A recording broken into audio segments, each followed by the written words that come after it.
বাংলার অপরূপ সৌন্দর্যের নীলাভূমি আমারই বাংলা। নিশ্চয়ই আজকের ভিডিওটিও আপনাদের কাছে ভালো লাগবে আশা করি। যেখান থেকে দেখছেন শুনছেন আমার ভিডিওতে এসেছেন, স্বাগত আপনাদের প্রত্যেককে। গ্রামীণ এই হাটের দৃশ্যটুকু মন ছুঁয়ে যাবে, হৃদয় কেড়ে নেবে প্রতিটি অঞ্চল ভেদে মানুষের বৈশিষ্ট্যগত দিক। নিশ্চয়ই আপনাদের কাছে অতিরঞ্জিত মনোরম পরিবেশের যেই দৃশ্যটুকু দেখানো হচ্ছে, ভালো লাগার কেন্দ্রতেও রূপান্তরিত হতে পারে আজকের এই ভিডিওর মধ্য দিয়ে।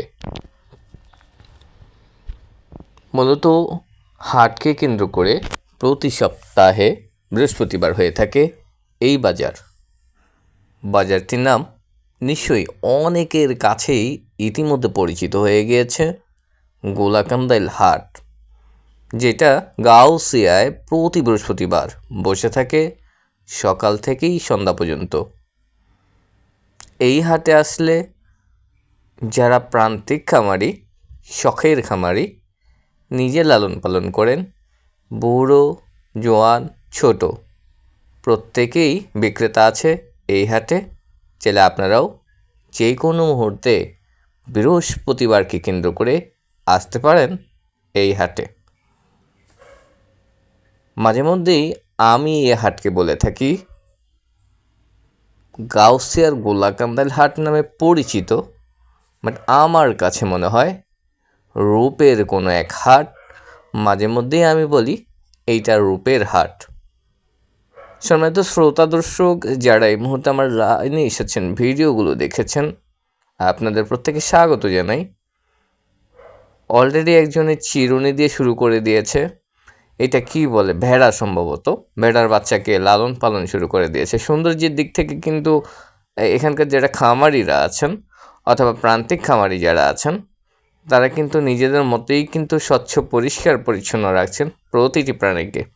কতটা যত্ন সহকারে আজ ছিটিয়ে দিচ্ছেন এই ছেলেটা। ভেড়াগুলো চলে যাচ্ছে, সাথে বাচ্চারা আছে। ছাগলের দৃশ্যগুলো মনে হয় কোনো কিছুতেই কম নেই এই বাজারে।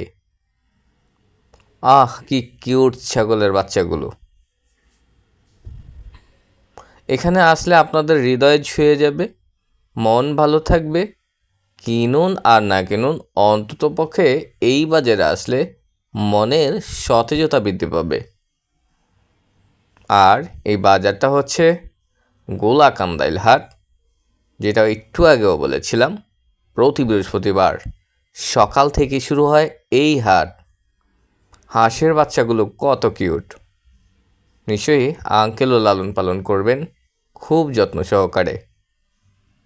এই হাটের বৈশিষ্ট্যগুলি হচ্ছে গ্রামীণ পরিবেশের প্রান্তিক মানুষগুলো যারা মূলত সস্তায় কিনতে চান অথবা অনেক মানুষের হাক ডাকেই এই বাজারে আসতে চান, তাদের জন্য থ্যাংক ইউ সো মাচ ভিডিওটি দেখার জন্য।